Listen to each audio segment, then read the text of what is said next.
your own risk management methodology slash risk-based thinking philosophy chatbot is a must for any organization. Because if you were to go into OpenAI, Gemini, or Claude public models and ask on their public website, even with the pro subscription, ask what is risk management, they would all give you consistently the same answer.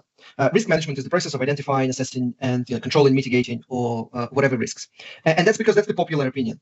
And as it turns out, for most of the risk management applications, the popular opinion is not particularly helpful because, or at least it's not going to differentiate your risk management team from your competitor's risk management team. So you want to have a chatbot which is you want to have a risk management advisor which is grounded in your own risk philosophy, whatever that is. And on the right, you can see my philosophy, where to me, risk management is not about identifying, assessing, and controlling and mitigating risks at all. To me, risk management is about analyzing uncertainties before making any important decisions or making operational or technical investment choices. And that's understanding the effect uncertainty has on the business outcomes, on the choices, on the trade-off between risk and reward.